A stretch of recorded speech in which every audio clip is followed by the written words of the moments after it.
你哋好，下午好，下午好。I guess, I want to introduce myself. In tertiary education as a professor for some 35 years. I guess, I may not fit into the crowd, but I'm trying. That reveals my age, right? It has become apparent and obvious that employer survey over the last 35 years in Hong Kong, I've been a professor in Hong Kong, China for 35 years, to show that the graduates we produce do not catch up with time. They are unable to learn very well. Of course, I'm talking about the masses, okay? I'm not talking about the Brian Lee or the Montessori school. So it has boggled my mind to think about, the masses. Here we are, so many of you sitting here, and I'm trying to share the new idea that I have developed in recent 12 months, and that is the new learning paradigm. We really need a new learning paradigm. Why is it new? Because I'm a university educator for 35 years, but I'm really going back to look at a young child. And this is where the new learning paradigm should start. Second, learning. Well, university professors, you have been used to, for those who have gone through degrees, is we teach. No. Learning is to inspire learning. How do we successfully inspire our students to learn? But if we leave it to university, it's too late. It has to start all the way when they're born. Paradigm.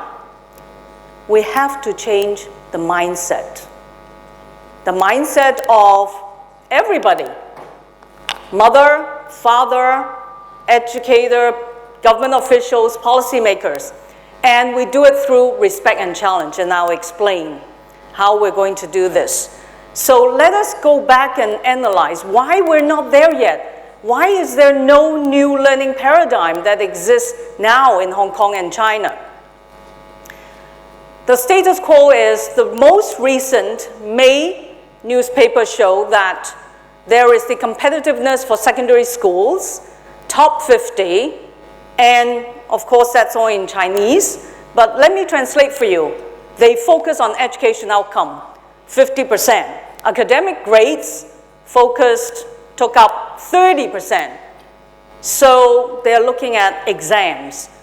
Unfortunately, this top 50 most competitive high schools or secondary schools exclude the alternative models of education. It excludes all the international schools. It excludes all the English school foundation. And why are we being so close-minded about all this?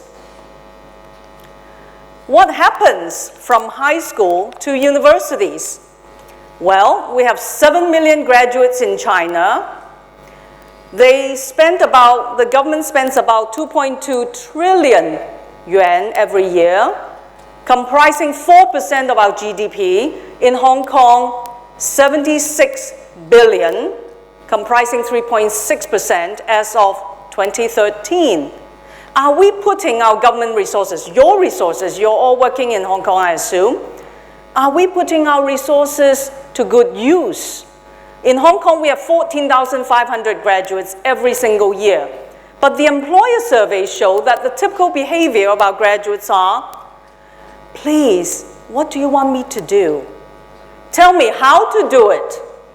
I don't know how to do it. Please teach me. And they all feel rather uncomfortable under uncertainty. Well, this is human nature, but we have to deal with a lot of uncertainty. They are afraid of being creative and innovative because they are afraid to fail. They don't want to take risks. We want to make sure we have a good career. And of course, we need to have a good career, we need to have a good family, we need to feed ourselves and survive. So what is the basis of all this? This is not a blaming game. The basis goes back to 2,500 years ago, to Confucius. Our Chinese language, Chinese literature, we have to memorize a lot. We have to memorize Chinese classics. But the traditional learning paradigm in those days from Confucius is they are cultivating, Confucius is cultivating character, which is very, very important, through observation, study, and reflection.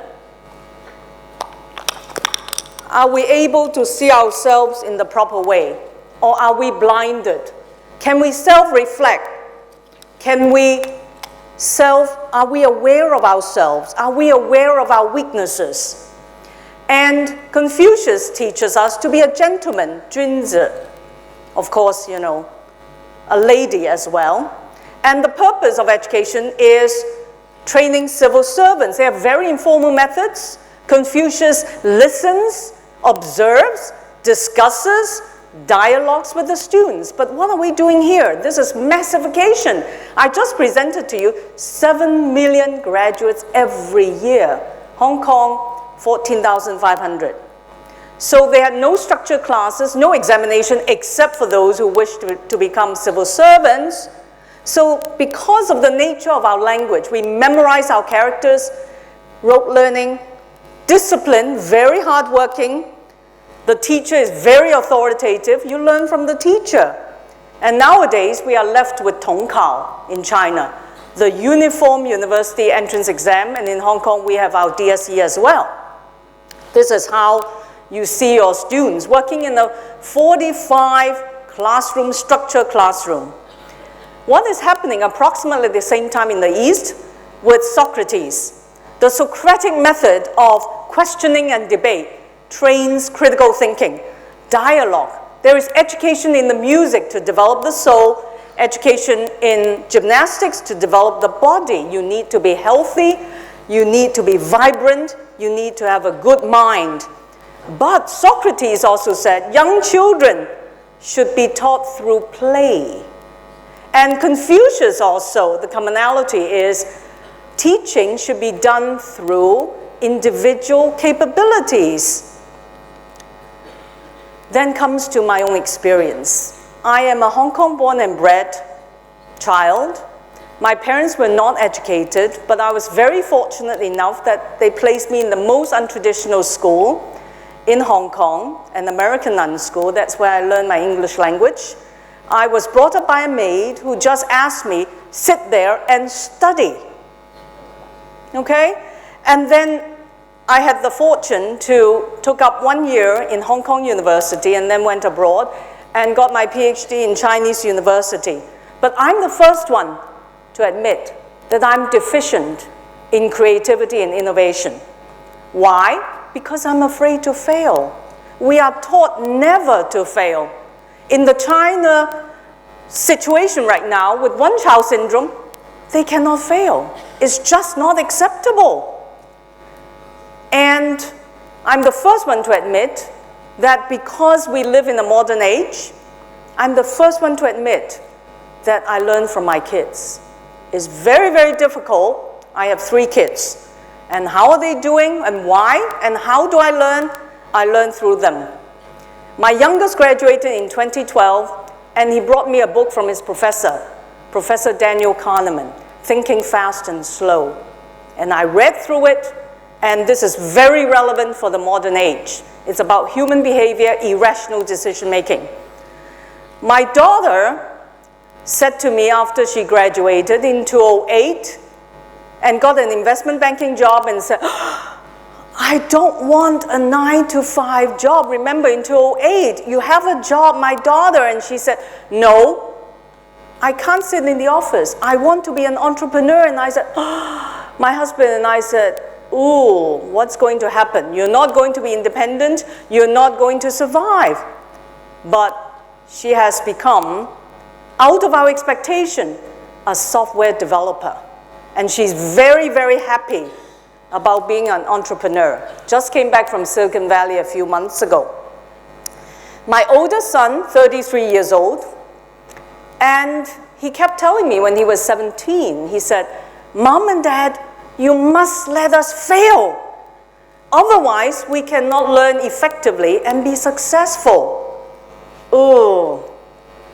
So, Why the new learning paradigm? Because we have a new age. And because we need a new breed of young adults. Look at them. They sleep in an ostrich pillow. Right? Do you do that? I don't, but they do. They work 24/7. They work whenever they feel like, whenever their creativity brings them. Then we have the electric car, Tesla, on the beach. We have to learn.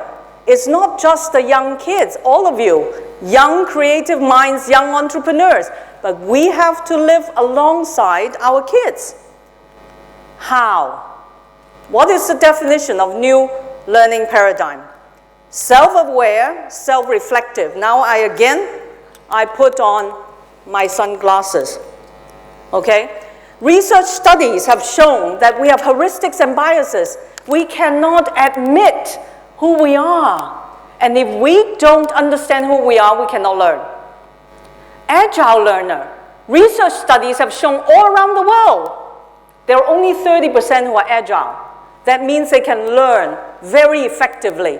They are open-minded. So how are we going to ensure that non-agile learners, the rest of the 70%, becomes agile learners? Not all of them become 100%, but at least if we move a little bit, the world will become a better place. Creative, critical, communicative, confident, innovative, open-mindedness. We believe that children have an absorbent mind. That's why my advocacy is to start the new learning paradigm as soon as they are born. When it comes to university, it's too late. So what is the solution? We know, but how do we do it? Well, you start with the parents.